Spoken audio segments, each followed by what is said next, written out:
Estamos apresentando Plenitude, numa nova temporada.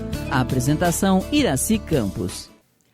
Olá, como é bom estar com você e nos receber aí na sua salinha, porque hoje teremos um bate-papo muito especial, com um coração feliz com a audiência, com as nossas telespectadoras que sempre nos acompanham assiduamente.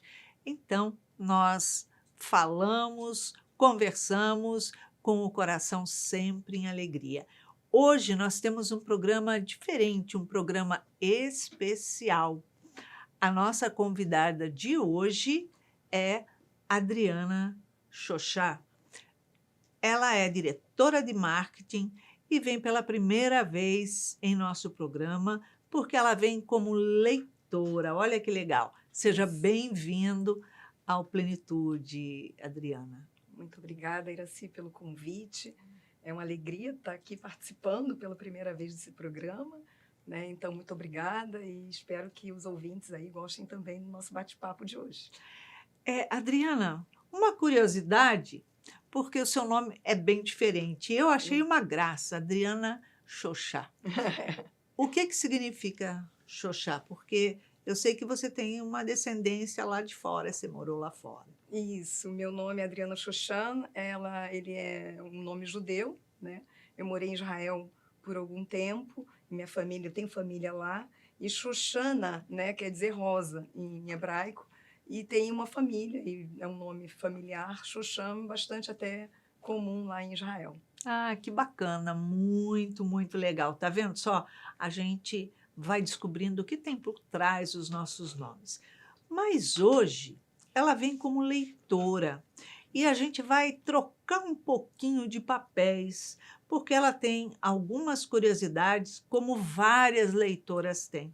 Então, eu entrego aí na tua mão para você poder esmiuçar junto com a gente. Obrigada, Iraci. Eu fico feliz de representar aí vários leitores do novo livro, né, que você lançou no final do ano passado, Superando os Desafios Afetivos. É um livro que me impactou bastante. E antes de eu começar a fazer algumas perguntas de curiosidades, que eu sei que, assim como eu, os leitores também têm essas curiosidades, eu queria dar um testemunho de como esse livro me impactou, né? Eu sou uma executiva, né, trabalho em empresas há muitos anos, e há alguns anos a gente vem estudando muito sobre essa impermanência e essa mudança, né, do mundo. Então, os filósofos, antropólogos falam muito de mundo VUCA, né, que é um mundo volátil, incerto, complexo, ambíguo, o mundo Bunny, que fala muito do não linear, do ansioso.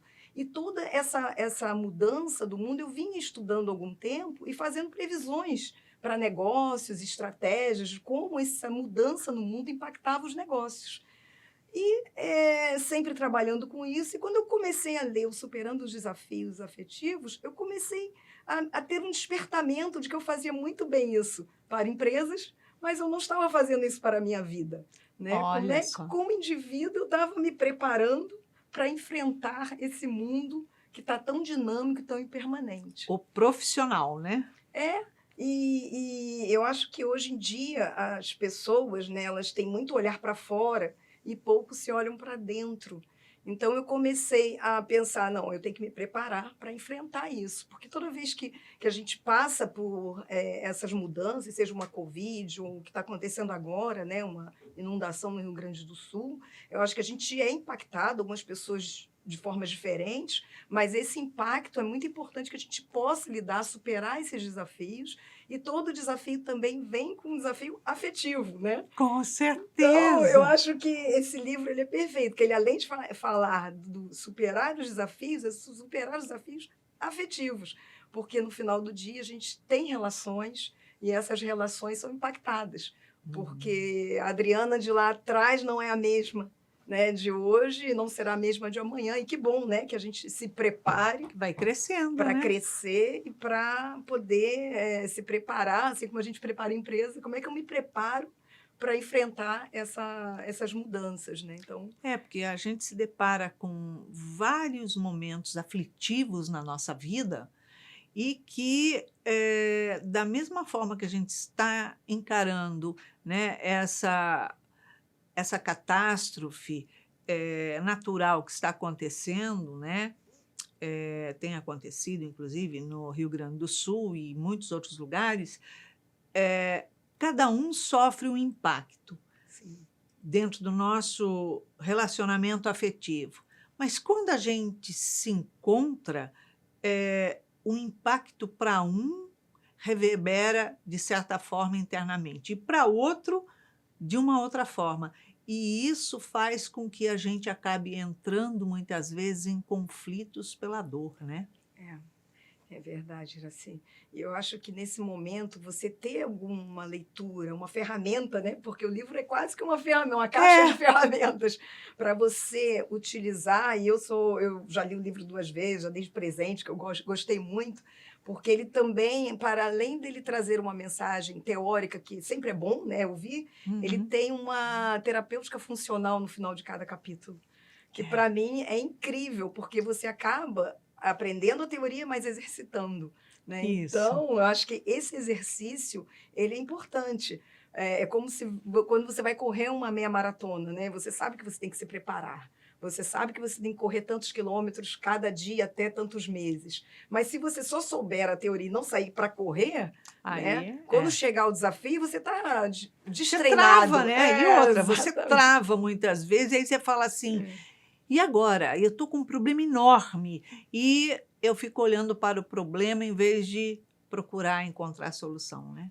Exatamente. E aí esse exercício de você treinar te dá um pouco mais de robustez para quando o desafio chegar, você saber acolher e estar mais preparado, né? Eu acho que para Uhum. enfrentar. Com certeza.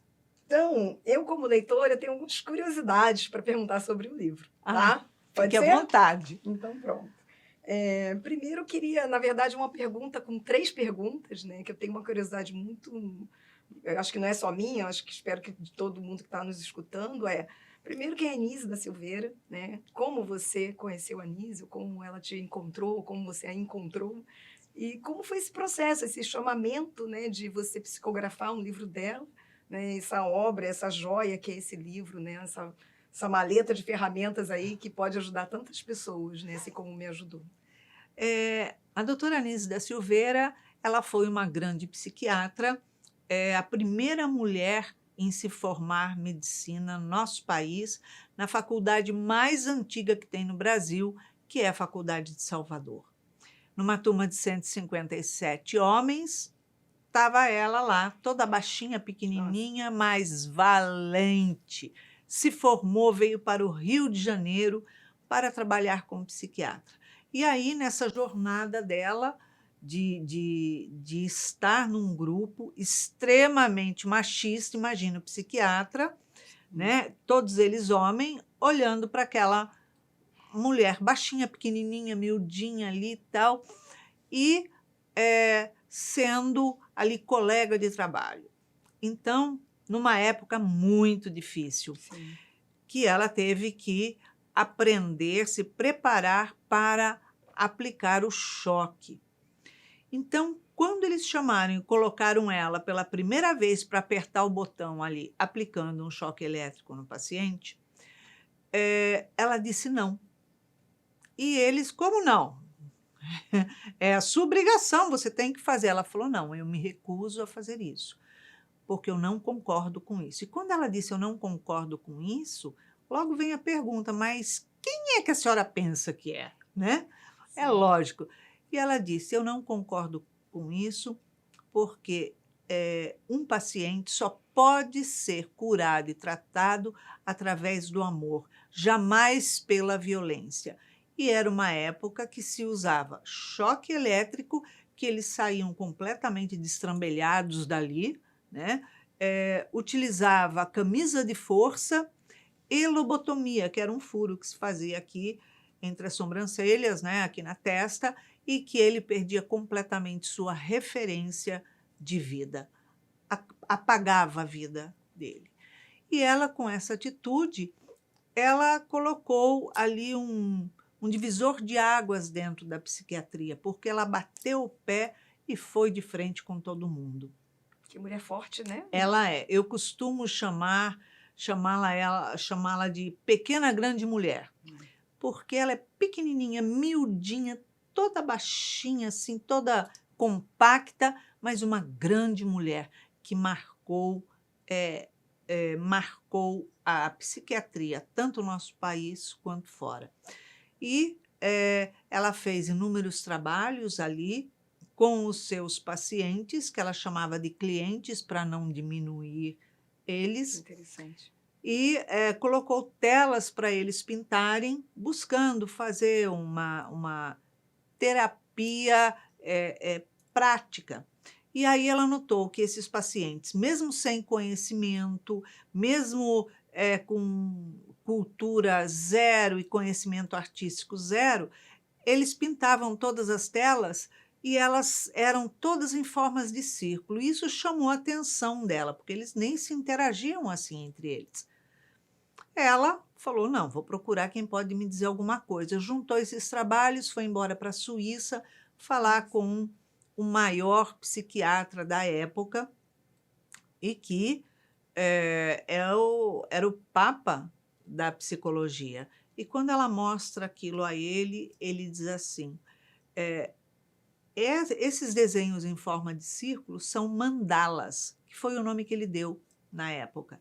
E se a senhora observar cada um desses desenhos, a forma que é trabalhada, o que o paciente expõe ali, a senhora vai aprender a fazer a leitura dessas telas, identificando qual o conflito verdadeiro dele, qual a maior dor e qual é o transtorno que ele sofre. E a senhora vai poder curá-lo. Ela passou 2 anos na Suíça estudando com o Carl Gustav Jung. Nossa. E foi a precursora da psicologia junguiana, que é a psicologia analítica, no nosso país. Ela que trouxe para cá a psicologia. E, a partir daí, ela passou a curar os seus pacientes. Que incrível, né, Iraci? É interessante que uma história tão impactante, uma mulher tão forte, tão importante, né, na história, talvez nem todo mundo conheça, né, a história da Anísia Silveira. Exatamente. Então, que eu era bom que você está uma. colocando, que bom que você está trazendo a história dessa grande mulher, né? É importante isso. Né? Eu não conhecia ela nem a história dela. Eu não conhecia nada, nunca tinha ouvido falar de Anísia da Silveira. E, para mim, foi mais impactante ainda, porque depois de 7 meses, mais ou menos, que o livro foi lançado, teve um boom em cima do nome dela. Começaram a surgir inúmeras homenagens, reconhecimento aqui e em outros países. Para você ter uma ideia, incluindo a China, que fez um trabalho lindo de reconhecimento, divulgação, de homenagens a ela. Isso tudo foi depois do lançamento do primeiro livro, que foi Reconstruindo Emoções. Então, Divaldo fala que tudo isso foi um preparo para o despertamento e o reconhecimento da população da grandiosa mulher que ela foi. Que importante, né? Porque para além do conhecimento que a gente tem nos livros, né? Saber da história dela, né? E que tão pouco falada, é uma mulher tão importante na nossa brasileira, eu acho que é muito importante e que bom que você está contando essa história aqui. Eu espero que muitas outras pessoas conheçam, né? E que esse livro propague mais ainda a história da Anísia. Porque se fosse depois, ou melhor, se esse boom tivesse ter sido antes do lançamento do livro, poderia-se até cogitar, é porque ela está em evidência hoje e tal, e que está sendo trazida a psicografia. E não, foi exatamente ao contrário. Então, foi tudo uma organização pela espiritualidade para que isso viesse. Que bom. Muito bacana. E eu sei que ela faleceu em 1999, né? Isso. E como você a conheceu? Como é que ela chegou na sua vida, né? Pois é, ela chegou na minha vida de uma forma assim inusitada, porque eu recebi algumas mensagens de espíritos dizendo que eu iria psicografar livros. Eu fiquei quieta, não me manifestei, porque, tipo assim, falou, ouvia melhor calar a boca antes que tenha que fazer. Fingi que não era comigo. Se passaram ali 2 anos, e aí uma equipe de espíritos vieram me procurar, dizendo que tinha chegado a hora de começar esse trabalho. Comecei acordando 10 para as 4 da manhã, que era despertada pelos espíritos, e aí eu ia para um aposento ao lado, onde tem mesa, tal, fazia o meu evangelho e iniciava o trabalho de psicografia. Eu via os espíritos que estavam ali, mas eu não conhecia eles. A doutora Nise era um deles que estava ali, porque tinham 2 mulheres e o resto homens. E aí, quando começava o trabalho de psicografia, eu ia entrando num torpor muito forte e eu ia me reclinando e aí começava. Então, quando eu estava sempre me reclinando, eu via um par de sapatinhos claros com salto assim e bem ao meu lado. Mas isso não me dizia nada. Eu ia ali, psicografava tal e acabou. Quando foi por volta do 3º capítulo desse livro, que até então eu não sabia quais daqueles espíritos estavam psicografando, ela se aproximou e disse assim para mim: nós estamos fazendo um trabalho com você. Daqui para frente estaremos cada vez mais próximas, porque estamos fazendo esse trabalho com objetivo. Falei, tá bom. Falei, Que deve missão, ser né? ela, pelo tá falando, deve ser ela. E aí eu comecei a ser levada em desdobramento consciente a locais que se referiam às situações do livro que estava sendo mostrada, né? E aí foi muito forte tudo isso para mim, realmente foi muito esclarecedor, foi muito aprendizado. E quando eu estava vindo para o Seja num dia, logo após o almoço, para os trabalhos, eu estava com minha filha no carro e eu falei para ela, a psicografia de hoje se aproximou uma senhorinha assim, assim, tinha o cabelo que parecia 2 bananas, tal, e ela falou que ia começar a fazer esse trabalho comigo. E ela disse assim no começo, eu sou uma médica, mas não falou que O nome, especialidade, não nada. falou nada. Eu sou uma médica e nós vamos desenvolver um trabalho juntas. Passou. Aí ela falou, médica, mãe? Será que não é a doutora Nise? Eu falei, eu sei lá quem que é a doutora Nise. Faço a menor ideia. Aí ela buscou na internet e apareceu uma foto. Ela falou assim, você já viu essa pessoa, mãe? Falei, já. Falei, é ela que fala comigo. E ela ficou toda emocionada, mas chegamos e subimos, ou seja, não conversamos mais. Contei essa mesma história para as meninas da direção, só que a nossa vice-presidente, ela era médica e tinha estudado com a doutora Nise. A doutora Nise tinha sido professora dela. Nossa. E aí, quando falei, ela vem com a mesma pergunta. Iraci, não é a doutora Nise da Silveira? Eu falei, gente, eu não sei, não faço a menor ideia quem que é essa Nise. Nossa, ela foi uma psiquiatra, não sei o quê. Eu falei, não sei. No dia seguinte, na madrugada seguinte, eu já cheia de curiosidade, cheguei e perguntei a ela.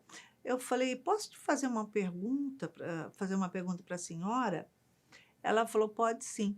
Eu falei, a senhora é a doutora Nise da Silveira, psiquiatra? Ela falou, sou eu mesmo. Falei, tá. Não abri mais a boca. Aí, a curioso, partir né? disso, quando eu contei para as meninas, eu falei, olha, não me falem nada sobre ela, que eu não quero saber, porque eu tenho medo que isso atrapalhe e influencie. E eu só fui saber sobre ela depois que o livro estava publicado. Isso no primeiro livro, né? Primeiro Tem quanto livro. tempo, Iraci? Foi em 2017 ou 18. Depois veio um segundo livro, SOS Emoções, e agora o terceiro livro, Superando os Desafios Afetivos. Que parceria, E né? ela Que missão, continua né? até Que hoje. missão. Incrível, né? E é legal você contar isso, porque a gente, né, que não conhece ou que tem pouco contato, não tem nem ideia, né? Para mim, ela já tinha chegado, ô, Iraci, sou a Anísio, né? Não, Vem psicografar, nada. que interessante, né? Que foi Foi. todo um processo até você descobrir quem era e tudo mais. Que bom. Vamos falar um pouquinho então do livro? Vamos lá. O livro tem 12 capítulos, né? E aí, como eu falei, que ele sempre tem uma mensagem, que é a mensagem inicial, depois é interessante que ele fala um pouco do como, por que você está assim, ele tem toda uma parte teórica e no final tem essa parte da terapia funcional, né? Terapêutica funcional. E aí, eu acho que, pelo menos para mim, me pegou muito a questão do autoconhecimento. É um livro que é quase que uma ferramenta para você olhar para dentro de você, né? A gente estava falando sobre as mudanças externas, que às vezes a gente olha muito para fora e a gente, com tantos estímulos, às vezes a gente não olha para dentro da gente. E o que eu senti lendo o livro foi esse convite de olhar para dentro. E aí a minha pergunta para você o autoconhecimento é um primeiro passo para a gente começar a superar esses desafios, ou pelo menos ter ferramentas e recursos para a gente se preparar para, quando chegar a hora, a gente tentar se preparar, né? Porque sempre que chega a hora, né, todos nós, a gente adora ficar ali no confortinho, no mundo que não muda, né? Daquela situação. Né? Eu acho que todo mundo gosta das coisas que não mudam, mas quando a gente se depara com um desafio, o autoconhecimento é importante nesse momento? Olha, autoconhecimento é fundamental para qualquer coisa que a gente queira fazer na vida. Porque como é que eu vou saber o que eu tenho que mudar na minha vida? Como é que eu vou ressignificar alguma coisa? Como é que eu tenho que ter coragem e ferramentas para vencer uma situação? Como é que eu vou saber como é que eu tenho que me comportar num relacionamento afetivo com meu parceiro, com a minha parceira, se eu não conheço a mim mesma? Como é que eu vou mudar algo que eu não sei que eu tenho, que eu sou? Então, a partir do estudo do autoconhecimento, a gente passa a voltar o olhar para dentro de nós para a gente saber, primeiro, quem somos, o que sentimos, de que forma sentimos. E quando eu sinto essas determinadas emoções, tenho determinados sentimentos, como é que eu reajo diante essa situação? E aprender como é que eu devo agir antes de dar o passo de reagir. Porque a gente reage sobre as coisas. Então, as situações tribuladas aí da vida vão chegando na gente, e ao invés de a gente parar, refletir, peraí, eu estou sentindo isso ou aquilo? Por que eu estou sentindo? O que eu estou sentindo? Ah, eu estou sentindo isso, isso, isso. Mas por quê? Por que isso foi o que isso acionou? Qual foi a válvula que acionou, né, para que eu fizesse isso? Então, eu faço diferente. Eu faço o quê? Chegou uma situação, eu já reajo me expernando, começando me defendendo. A gente fala assim, não, isso não é bem assim, não, não é isso, eu não quis dizer isso, não foi isso que eu entendi. Então, eu me armo primeiro. De forma muito reativa, né?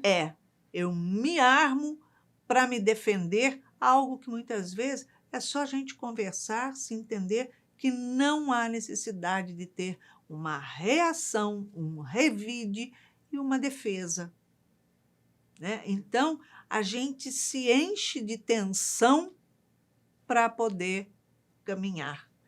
É verdade. E esse autoconhecimento, ele é diário e sempre, né? Porque a gente vai mudando, né, também, né? Graças a Deus. Graças a Deus, a gente vai evoluindo, né, Iraci? A ideia é essa, inclusive, né? Que a gente Exatamente. aprenda, que a gente use nossas experiências para a gente evoluir e se tornando cada vez melhor, né? Eu acho que é isso que é a base, né, da gente estar aqui, inclusive. Exatamente. Então, eu acho que o autoconhecimento é para sempre, todos os dias. É a chave. É a chave para a gente ir se percebendo, e isso faz toda a diferença num contexto. É isso aí. É.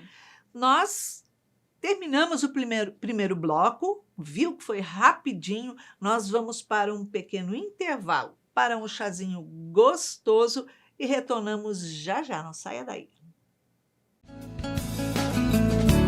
Estamos apresentando Plenitude, numa nova temporada. A apresentação Iraci Campos. Estamos de volta no segundo bloco do nosso programa e hoje com um bate-papo diferenciado, muito especial, com a convidada Adriana Sochan. Ela é diretora de marketing e leitora e está aqui num bate-papo de curiosidade para esclarecer e trazer mais coisinhas, informações para os nossos leitores. Seja à vontade para falar. Obrigada, Iraci, obrigada. Vocês continuam aí com a gente. No primeiro bloco a gente falou um pouco, né, sobre a impermanência, sobre o mundo que é tão volátil, que vem mudando, o quanto Superando Desafios Afetivos ajuda em termos de ferramenta, de aprendizado, de um autoconhecimento e desenvolvimento. E aí agora a gente está falando um pouquinho sobre, não vou dar todo spoiler, falar do livro todo, mas eu vou falar um pouquinho de alguns capítulos que me chamaram muita atenção. Então a gente falou sobre o autoconhecimento. E a minha pergunta para você como a gente consegue se concentrar no autoconhecimento, olhar para dentro num mundo de tanta estímulo, né? Porque hoje em dia é mídia social, é informação, é conteúdo. Como é que eu paro e me concentro no presente? Né? Tem até um capítulo que fala, né, sobre o presente, da gente estar presente naquele momento. Como é que eu faço para eu conseguir me desvencilhar um pouquinho, né, desses estímulos externos e olhar para mim e viver esse presente? É simples. Pelo fato de nós estarmos sempre fazendo alguma coisa, tendo alguma ação, fazendo algum movimento, e ao invés de estarmos ali consciente do que estamos fazendo, estamos sempre pensando no à frente. O que eu vou fazer depois? Depois tenho que ir no supermercado, depois tenho que ir na farmácia. Preciso falar com fulano. Não respondi tal mensagem. Quer dizer, eu estou fazendo alguma coisa aqui, tomando um chá, estou até lendo muitas vezes um livro e, ao invés de estar completamente plena no que eu estou fazendo, eu estou com o meu pensamento ativo lá fora. Isso desenvolve um quadro de ansiedade muito grande, tanto que o nosso país está em primeiro lugar aqui de ansiedade. Mas, quando eu paro e começo a me observar, então, por exemplo, eu estou tomando esse chá, então eu estou aqui ligada no que eu estou fazendo. Tomei um gole, estou sentindo sabor, estou fazendo algo devagar. Então, eu estou no meu presente. Eu estou sentindo, eu estou, por exemplo, assistindo uma palestra, alguma coisa. Então, eu estou com atenção naquilo que estou ouvindo. Muitas vezes, meu pensamento foge e vai para coisas distantes. Então, eu tenho que trazer o meu pensamento de volta. Olha só, agora é o meu momento de ouvir isso, de interiorizar isso. Quando eu estou numa conversa com uma pessoa, muitas vezes conversando tanto coisas banais, muitas vezes conversando coisas de trabalho, uma relação pessoal com uma pessoa. Eu estou aqui conversando com a pessoa, mas muitas vezes pensando no que ela vai responder, estou pensando que eu preciso falar com outra pessoa, estou querendo encurtar logo a conversa para dar uma desculpa, ir para o banheiro, está muito chato, para fazer alguma outra coisa. Então, na verdade, a minha preocupação é sempre no depois, nunca no presente. Então, quando eu começo a vigiar, tomar consciência de que eu estou em fuga com o meu pensamento, com a minha mente, da situação que eu estou no momento, quando eu começo a tomar essa consciência, eu começo a vivenciar o presente. Por que existe esse transtorno de ansiedade? Porque todo mundo deixa de viver o presente, o aqui e agora. Eu estou conversando com você agora, então esse momento é importante, para a gente conversar, para a gente se entender, para a gente buscar ou informações, enfim, para o autoconhecimento. Então, o que eu vou fazer depois, que seja depois. A gente acaba tendo compulsão alimentar, a gente acaba tendo compulsão por compras, porque quando eu começo a deparar com esse vazio, ou seja, eu não sei conviver comigo mesmo, eu não sei estar no presente numa relação, estar no presente em algum lugar. A pessoa pode estar lá tendo relação sexual com seu parceiro, fazendo amor, e de repente está olhando para o teto. Nossa, o teto precisa de uma pintura. Tipo assim, eu não estou vivendo o meu presente. E nem se conectando, né? Porque quando você não está presente, você simplesmente não se conecta. Né? E eu acho, viaja. Eu acho que você deu bons exemplos aí da gente focar no que a gente está fazendo e também tentar dominar um pouco do nosso pensamento. Não é o pensamento que domina a gente, gente que tem que ir lá buscar ele, trazer de volta, criar estratégias da gente focar, e eu acho que isso ajuda na produtividade até. Né? Uma das formas importantes para eu enviar essa mensagem para o meu cérebro, o que eu tenho que fazer agora é isso aqui. É eu fazer anotações. Por exemplo, tal hora eu vou fazer isso, tal hora eu vou ter uma reunião com fulano, tal hora eu vou assistir palestra. Então, eu anotar de verdade as etapas. Quando eu faço isso, eu já passo uma mensagem ao meu cérebro o seguinte: olha só, agora é a hora de fazer isso. Então, eu sei o que eu tenho que fazer depois, eu já tenho até o controle dos meus horários, do que eu pretendo fazer, um planejamento. Então, eu não preciso me preocupar com o depois. Então, é uma forma de ajudar o meu cérebro a relaxar.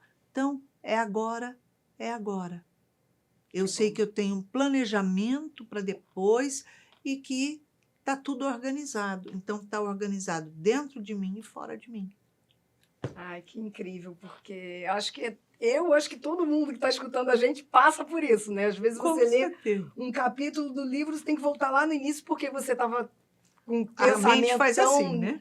diverso que você acaba tendo que voltar, e quantas vezes você poderia estar ali plena, curtindo aquele momento, né? Absorvendo todo aquele conhecimento, aquela palavra, ou escutando mais atentamente uma pessoa, porque quando você não está presente também, você não escuta, né? Não escuta. Não conecta, não fica feliz, né? Porque você está sempre com pensamento em várias outras coisas, e eu acho que atrapalha até a produtividade. Eu tento colocar isso também no meu trabalho. Momento de ler e-mails, vamos ler e-mails. Porque senão você acaba se você ficar muito desconectado ou com muita ansiedade para fazer tudo ao mesmo tempo, você acaba não vivendo o presente, e isso impacta muito nas relações. Né? A doutora Anise fala que é uma técnica, inclusive, para a gente usar para controlar a ansiedade, para ter uma noite de qualidade de sono.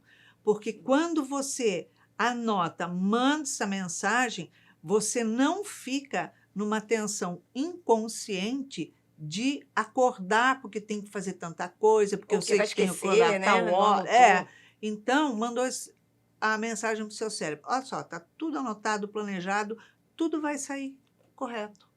E aí a gente consegue ter uma noite mais relaxante. Que bom, que bom. E a gente está precisando, né? Quem não passa algumas noites aí pensando nas atividades do dia seguinte e acaba tendo uma má noite de sono, um mau dia, né? Porque quem dorme mal, né? Acho que também não acorda bem e não consegue estar bem. E aí, para superar os desafios, fica cada vez mais difícil, né, gente?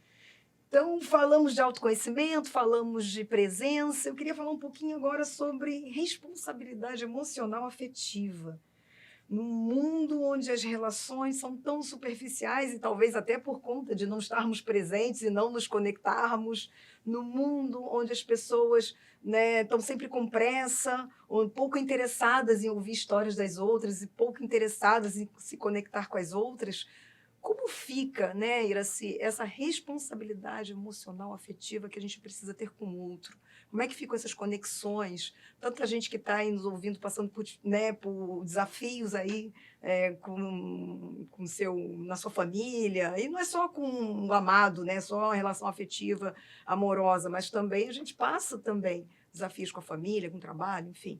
Como é que a gente faz com a responsabilidade emocional afetiva para a gente melhorar isso? Olha, nós temos inúmeras relações afetivas. O nosso parceiro ou parceira, companheiro, marido, esposa, namorado. Temos relação afetiva com os nossos filhos, com amigos, com pessoas de trabalho. E a gente tem responsabilidade com aquilo que a gente estimula e aciona no outro. Eu tenho responsabilidade com aquilo que eu provoco no outro. As pessoas, doutora Anise diz assim, que estão em relacionamentos completamente voláteis. Eles são muito superficiais, muito frágeis, porque as pessoas não querem e têm medo de ter que assumir qualquer responsabilidade no relacionamento. Então, o que eu puder fazer para não assumir responsabilidade, eu vou fazer. Então, começo que a minha conversa com o outro é mais por rede social, é mais por teclado, né, por mensagens, do que verbais.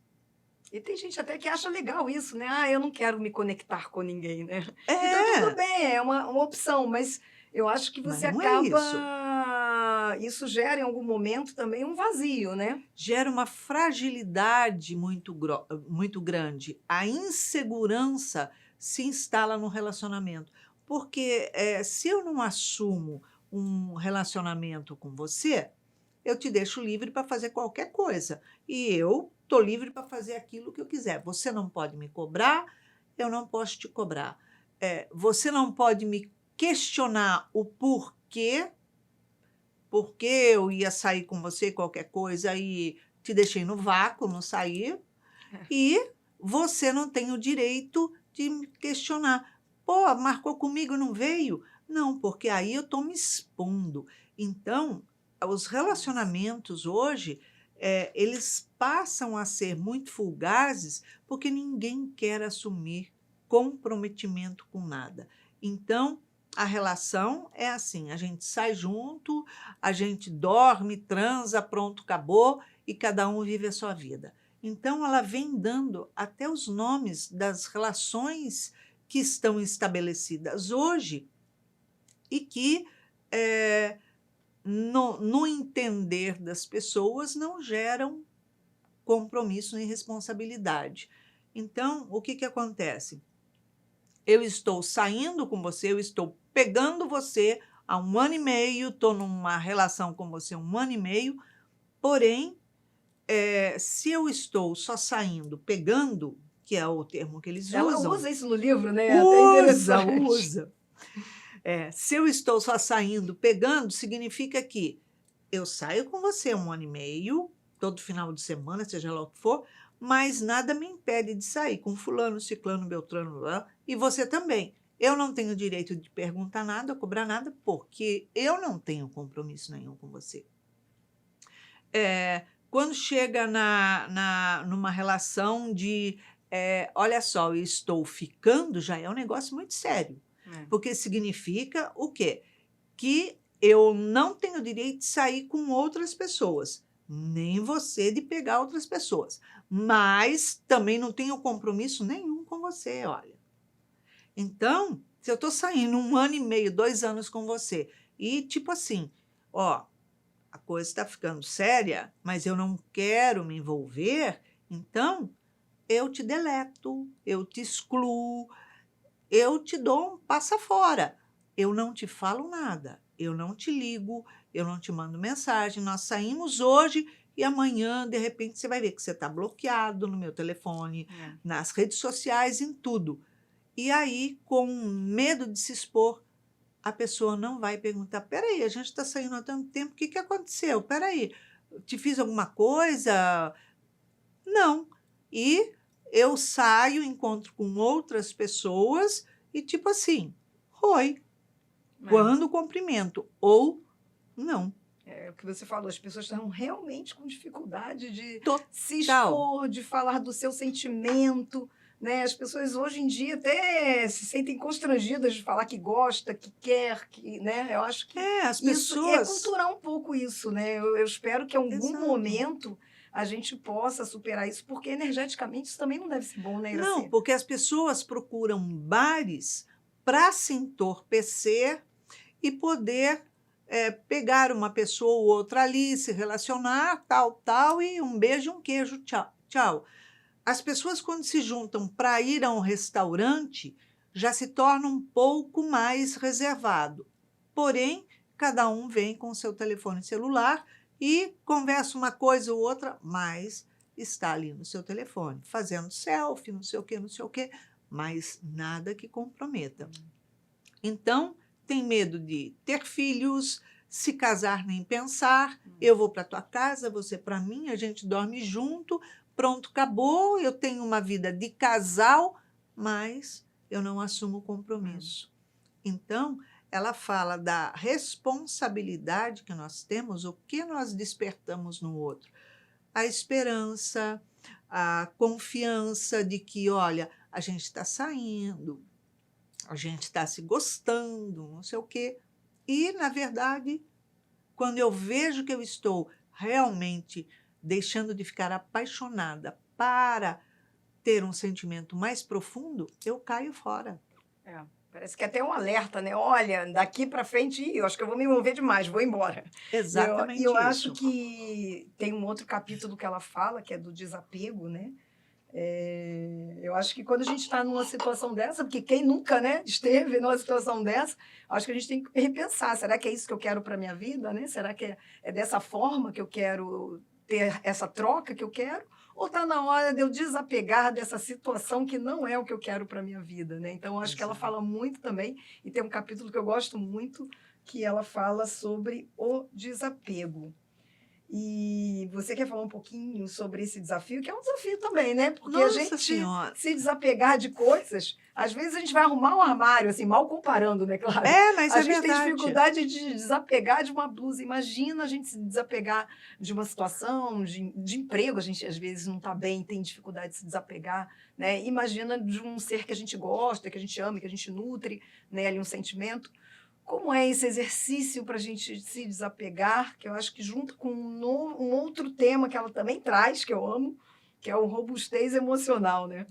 Como a gente ficar robusto o suficiente para ter coragem de desapegar, né? Vamos Olha, o desapego é algo extremamente importante, porque nós temos apego a tudo, como você disse, a coisa, a roupa, objetos, a livros, a isso, aquilo, e apegos a pessoas. Tenho apego ao meu marido, à minha esposa, tenho apego aos meus filhos, aos meus pais, aos meus amigos. E o que significa esse apego? Esse apego significa que eu abraço tudo que é do outro achando que me pertence, que eu tenho um controle.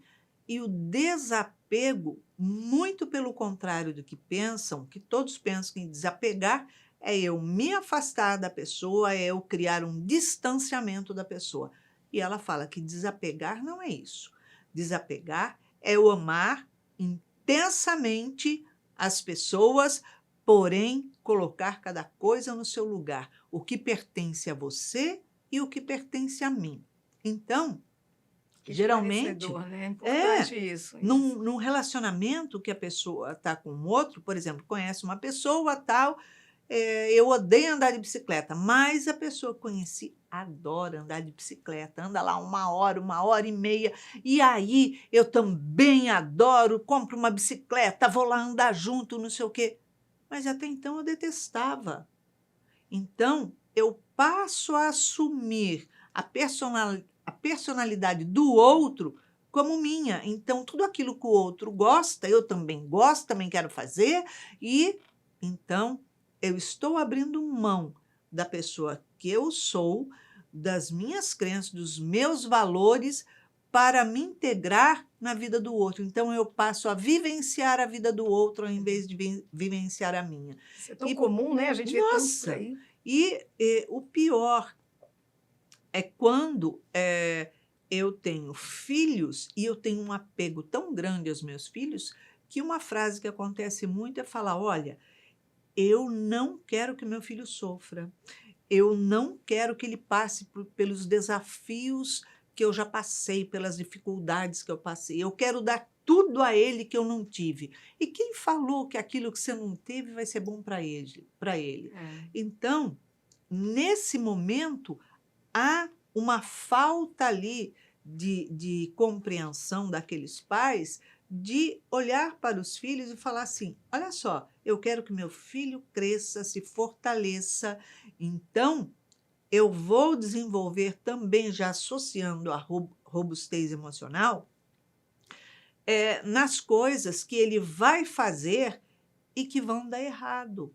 Ele vai aprender que ele precisa entender que existe o não, que existe a negativa dos outros para com ele, que existem as coisas que ele vai fazer e não vai acertar, vai tentar amarrar um sapato, andar de bicicleta, não vai acertar.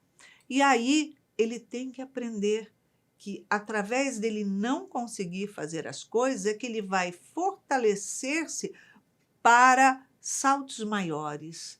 Porque se ele não ouve o não, se tudo ele tem que ter igual o outro, tem que ser perfeito, se tem uma discussão com o outro, eu vou lá, quebro o pau, não, filho, e coloco meu filho numa bolha, o que acontece? Eu estou desenvolvendo ali tanto um homem quanto a mulher extremamente fracos, fracassados, inseguros, com medo, que não podem ter nenhum dissabor e desgosto na vida.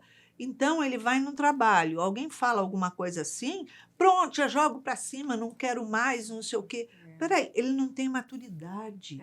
Então, a robustez emocional é eu deixar ele enfrentar as dificuldades, dando apoio, mas não fazendo por ele.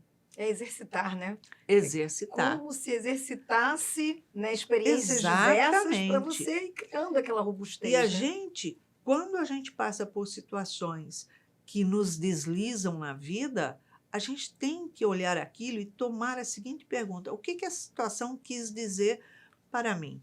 Que eu devo refazer, mudar o meu projeto, a minha forma de agir, ou quer dizer que não é esse o caminho? Então, eu vou avaliar dos dois lados com maturidade e aí eu vou enfrentar novamente, porque nós não nascemos para ser derrotados. Nós nascemos para escorregar, se levantar, continuar caminhando, ou seja, para vencer o obstáculo da frente e não para desistir e abandonar tudo. Então, eu vou desenvolvendo a robustez emocional. Que bacana, hein? Que bom. Nossa, que fala bem legal. E a gente está quase chegando aí ao final e eu queria primeiro dizer que o livro tem vários capítulos incríveis, né? E eu acho que eu mudou muito a minha visão e eu tenho me exercitado a minha robustez emocional para enfrentar tudo isso. E eu acho que tem um capítulo que é o último que eu gostaria de trazer aqui para a conversa, é o ressignificar a relação afetiva, né? Que eu acho que de tudo que a gente falou, de robustez, de desapego, de autoconsciência, eu acho que você ressignificar também é uma palavra que é extremamente importante, porque as adversidades acontecem e como a gente supera esse desafio e como a gente segue, passa também por ressignificar e trazer como aprendizado. Exatamente. Né? Assim, tem um momento na relação que a gente está extremamente estremecidos. E aí, a gente se inflama em qualquer discussão, qualquer desgosto, qualquer contrariedade. Então, ao invés de a gente falar sobre a situação em si que ocorreu, a gente vai buscar um revide, a gente começa a buscar lá atrás coisas que aconteceram na nossa relação e trazer para frente. É porque aquele dia você fez isso, é porque na Páscoa você fez isso com a família, porque com os seus pais, com os meus, porque teve uma vez que você me largou assim. É assim mesmo. Então, você traz tudo aquilo que você não resolveu emocionalmente na relação e você joga tudo para o mesmo tacho e começa a discutir sobre aquilo. Então, nesse momento, a consciência de falar sobre o assunto, mesmo que não consiga falar na hora, porque isso está todo mundo aflorado, deixar para um outro momento, mas falar sobre o assunto em si, com a consciência e a madureza do que significa para mim e o que significa para você. Se eu tenho muitos desajustes com você, eu vou buscar me concentrar na nossa vida agora, porque naquela época minha cabeça era outra, minhas emoções eram outras, eu estava mais frágil do que hoje, eu tinha menos maturidade do que hoje. Então, nesse momento, tem que ressignificar e aprender a avaliar os nossos sentimentos, não baseado nas nossas emoções, mas no que sentimos realmente por uma pessoa, com os defeitos dela, com os erros dela e com os acertos dela. Porque muitas vezes chega a hora do deixar ir.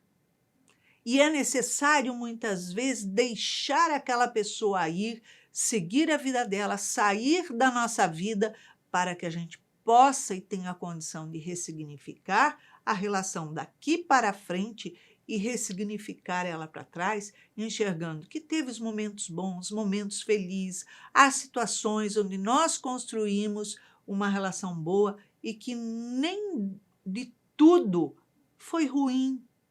Teve todo um tempo que foi bom, mas chega a um ponto que muitas vezes nós precisamos deixar ir, porque naquele momento, se a gente continuar com a relação, ao invés de continuar construindo o amor, eu vou construir adversários com o outro. Então, a gente passa a degladiar e construir, sim, mais débitos, mais perturbações, ao invés de ter uma vida saudável, de amor, onde você constrói, onde é prazeroso eu conviver com essa pessoa, ressignificando a cada dia. Nossa, que lindo, né? Que bons ensinamentos. Eu estou bem feliz de estar aqui. Assim. Além de já ter lido o livro, agora ouvir de você um pouco mais sobre ele, esse detalhamento, foi muito bacana aqui esse bate-papo. E tem sido muito importante para mim. Muito obrigada. Eu que agradeço, porque é uma forma do leitor estar tirando suas dúvidas, suas curiosidades, e ajuda muito, né? Todo leitor tem, né, essas curiosidades. Então, muito obrigada. Isso aí. Espero que os leitores tenham curtido aí o nosso bate-papo também. Bom, chegamos ao final de mais um programa. Adriana, eu agradeço a sua presença, agradeço muito estar aqui podendo ouvir também você. Obrigada. Obrigada, Iraci.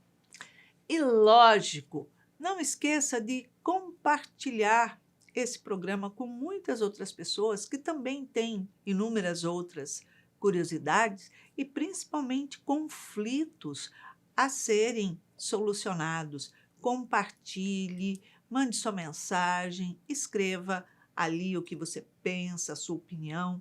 Então, é isso. E para que você tenha uma semana de paz, luz, muita alegria.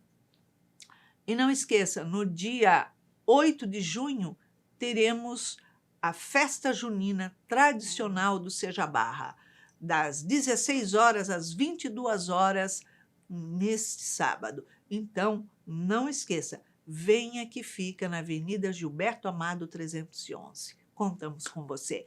Beijinho carinhoso, um beijinho cor-de-rosa, muita paz.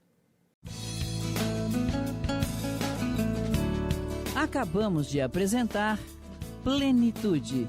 Produção Seja Barra. A apresentação Iraci Campos.